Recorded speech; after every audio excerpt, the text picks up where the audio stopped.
to Pet's Life with Gym Dog, Ireland's first pet resort by Des the Vet. Managed by vets, loved by pets. Daycare, vet care, premium pet food and grooming. Visit at petslife.ie. Kildare's KFM, and it is a Wednesday, and it's time to join Des Groom, who's in with me in studio today. Hello, Des. Hi, John. Good to be here, thanks. How are you today? Yeah, great, thanks. Spring is in the air. It is in the air, and there's more people out with their dogs and out walking them, and you can see them down by the riverbanks and the parks and everything else. And you know what I have noticed as well over the last while is that the amount of people who actually pick up their poop after the dogs go poopies. Is improving, is it? It is improving, definitely. Yeah. Definitely see. Yeah, that's good to know, isn't it? Yeah, I think so. It's not the topic of conversation I was going to talk about, but I'm just saying, like, in generally, it seems to be... Now, it mightn't necessarily happen if you're on the riverbanks as much, but certainly in the open walking areas, they seem to be doing it obliging. Well, that's a relief. And, of course, around Kildare town, we have the bins for that purpose. Yeah? In the area, yeah, which is great. And remember, folks, to look for the compostable bags. Yes. Because there's no point in putting it in plastic. No, there isn't. Yeah. No, the compostable bags if you're bringing your doggies for a walk. Yeah. And they do poopies, use the old poopy scoopers or whatever way you get them up. But either way. When you were talking about the doggies as well, we were touching on the shows last week and Crufts finishing up and everything else. Is it the general season for these shows? Yeah. Yeah, there's a big one in Cork this weekend coming. And there's another one in Fermoy. I had a look at the calendar of Irish shows on the Kennel Club website there just this morning, and there are good big regional shows coming up now nearly every weekend for the spring. So Crufts was the week before Paddy's Day, and then over the weekend of the 15th and the 16th, the Irish Kennel Club had their national show over 2 days in the National Conference Centre up on the Malahide Road there. Okay. Yeah. And they're popular as ever, are they? Shows? Yeah. They're a bit niche. They wouldn't draw big crowds. Years and years ago when I was a child, I remember it being the RDS. It was a nice day out. I went on Paddy's Day a few times, but of course it's not in the RDS now because Ballsbridge and City Centre will be too busy and so on. But having it out in Malahide in the showgrounds is a great location because you have indoor areas for show rings and you have outdoor areas. And they got lovely photos outdoors on the grass this year at the back of the conference centre because it was a good day. Yeah, 2 days of it. It's international, of course, so they have foreign judges, and that means the foreign judges are going to favour, we'll say, more of an international breed.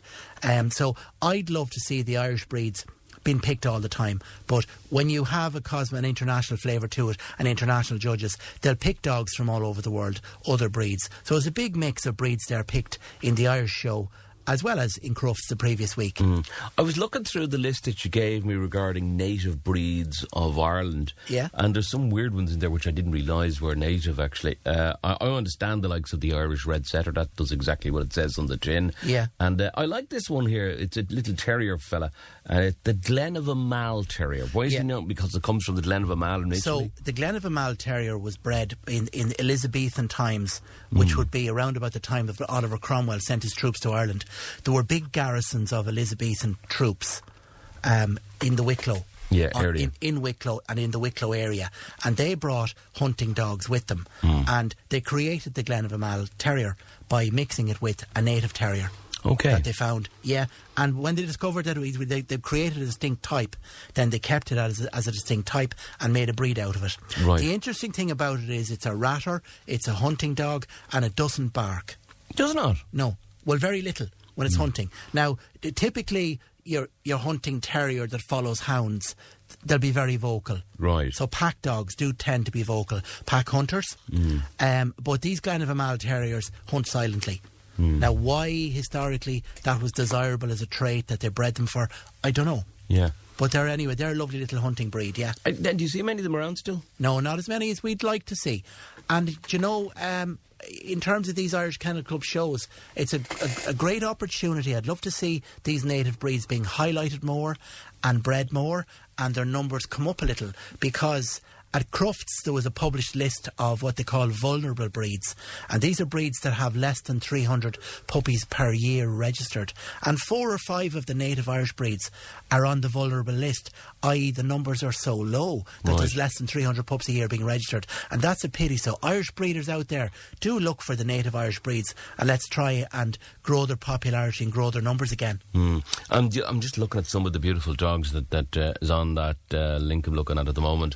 Irish red and white setter. It looks like a Springer Spaniel. Yeah, it looks like a Springer. It'd be a bit bigger than a Springer and a bit thinner. Like basically the Irish setter and the Irish red and white setter, they're more or less the same dog. They'd be genetically very similar. They just diverge in colour slightly. So they're a sight hound. They would have hunted on sight, in other words. And they're a gun dog. Okay. And there was another one that I was looking at, and I don't see many of them around, is the Irish Water Spaniel. It looks like a big fluffy collie, or a big fluffy, not a collie, it looks like a big fluffy Labradoodle or something. Yeah, again, would have been bred as a hunting dog. That coat is desirable for hunting in marshy land. Yeah. So it would have been used for duck and grouse hunting, where hunters would go into marshy areas and wetlands. We're all familiar with the likes of the Irish Wolfhound and the Beagles and stuff like that, and the Irish Terriers. Do you know the word beagle comes from the Irish word for little beag? No. Yeah, little hunting dog. So beagle is a corruption of beag. So there's a Kerry beagle.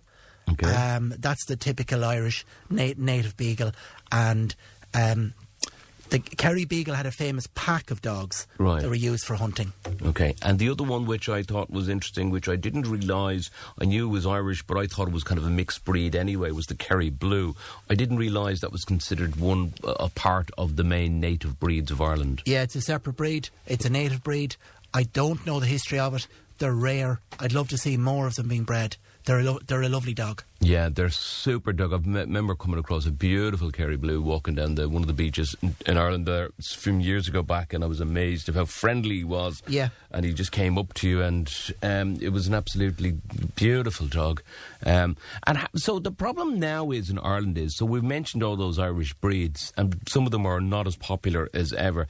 Is that because of the international breeds? People are looking for these other type of dogs? Yeah, but people like to look at dogs that are unusual, and then they grow in popularity and they supersede maybe the less trendy, less attractive. So these Irish breeds, they're rugged.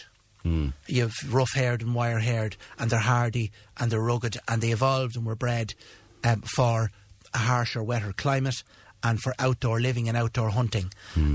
So they're considered maybe not as suitable for the modern couch indoor lifestyle, which is a pity, because they can make lovely pets. And as everyone's lifestyle is becoming more outdoorsy, and we're more conscious of the need to get fit, to have a nice small terrier for your walks and your outdoor activities, like for instance the Irish Terrier. Yeah. I'd really love to see more Irish Terriers out there, because they're healthy and they're hardy and they're rugged and they have a lovely temperament, and they have a really interesting history as well. Yeah. The Irish Terrier is another dog that was bred for the military, and Irish Terriers were awarded medals for bravery in the First World War, because they were used in the trenches for keeping rodents away, and they were used to carry messages. Right. And there are stories told about the bravery of Irish Terriers, who would run through cannon and gunfire and machine gunfire to deliver messages from one side of the trenches to the other in World War One. They're synonymous with the Irish regiments that fought in World War One. Wow, didn't realise that either. Just because you learn something new every day, as the man says. Looking at the winners from the international show from last Saturday took place. You sent me a link to that during the week, and I was looking up on it, and it was interesting to see that the Border Collie was best in show. Yeah. I didn't think the Border Collies were that popular. It's nice that one was picked, and it might enhance their popularity a little bit again. They're a working dog. They're a beautiful dog. They're not bred really just for show. No. The judges in the Irish show, in fairness, they did say that the two big criteria, functionality and temperament, is what they were going for. So they're picking a healthy-looking model of a Border Collie that doesn't have any faults or any hip dysplasia or whatever else, and that is calm and was able to sit quietly and be friendly and amenable to the judges. Yeah. So it's good that they're picking that criteria. Yeah, I was looking at the top 4. One was a Tibetan Spaniel. Yeah. And a golden retriever in 3rd, and then the bulldog in 4th. So the bulldog is still thereabouts. We were talking about that last week, that there's a bit of a lull going on at the moment with those species. Yeah, see, they're the brachycephalic ones, the squashed face breeds. Yeah. And I've been banging on about these month after month about how I'd like to see less of them out there because of the breed, the difficulties, breathing difficulties. And the long-term illnesses and the problems that they're having. That's right, because issues. of their body shape. Yes. But interestingly enough there, what I notice in that particular model of a dog that was chosen for, best in prize for its category in Dublin there last week, it has a better face. It has a better face than a lot of the ones that come into me, right? In the sense that what I mean by that is if you look at the shape of its nose, John, it has more of an elongated nose and face and not so much of a squashed face as many of them. Okay, but here's the interesting thing. I was looking at then to get further down the list that you're sending on. The best in show baby puppies are French Bulldogs, Boxer, the Spaniel again, the Tibetan Spaniel, and medium-sized German Spitz. Yeah. Sometimes these judges ignore what vets would. I wouldn't even like to see that many brachycephalic dogs being picked out for special prizes. I'd love to see fewer of them out there and more of a concentration on dogs with a better shaped face. Yeah. And then ironically enough, and I just scanning down through this, the best in show veteran dog, I presume that's the older dog, is it? Yeah, an older, Yeah, it is the Shetland Sheepdog, the Staffordshire Terrier and the Jack Russell. Yeah, and they're all lovely functional breeds. Yeah. And the Jack Russell was runner-up in best in show in Crufts. Right. It's nice to see Jack Russells have a kind of a resurgence. Yes, it is, because they kind of fell away a little bit, and it was nice to see Crufts kind of at least making them more aware, recognise that again. Yeah, because they make lovely pets, and they're so low maintenance, right? And they have very little problems, health-wise. Yeah. I wouldn't. I wouldn't get wealthy and feed my staff if all my clients were Jack Russells. I can put it to you that way. Yeah. Because I don't see as many Jack Russells as I would other breeds. What's the one breed coming into your practice that you don't want to see coming in? There's not that we don't want to see. I'm not talking about an individual dog. I'm talking about one that. Janie Mac, the ones that have the most health difficulties. Yeah. I have to still say the Cavalier King Charles. Yeah. And thankfully they're lower in numbers and lower in popularity than they used to be. They're high maintenance because as well. They are. So they have they can be anxious, they can have anxiety, they can be stressy little dogs, and they can have a lot of health issues, and they would certainly be ones that would be frequent flyers in the vet hospitals, the Cavaliers. But thankfully people aren't breeding as many pedigree Cavalier King Charles dogs as they used to, and they're crossbreeding them with different types of poodles. So very, very common. The commonest crossbreed is a Cavalier mixed with a Bichon, which is a Cavachon. And they tend to be healthy. Yeah. Oh, the other breed that I don't, and I'd love to see them bred out and crossbred, West Highland Terriers. Now, Westies can be lovely dogs, and they used to be really popular, and people had the misconception that's the black and white ones. That they were hardy. The white ones. Yeah. The black ones are not so bad. The black ones are called Scottish Terriers. The white ones are called West Highlands. Okay, so the West Highlands. So why would you see that way of thinking like that? They have an awful collection of veterinary problems. Right. Pedigree Westies. They look great, but that's about it. Yeah, they look great. Now, they might be victims of their own popularity in that maybe too many of them were bred and then they were inbred. And now Westies coming into me have a clatter of problems. And that really feel for them, because I know when I see a Westie puppy that I'm going to be minding this dog for a long time. Okay, and does that mean that they're not living longevity-wise? Longevity not as great anymore, and health problems all their lives. Right, yeah. okay. So fewer and fewer Westies out there than there used to be for that reason, I think. And you'll notice none of the shows, you don't see Westies winning prizes really much anymore.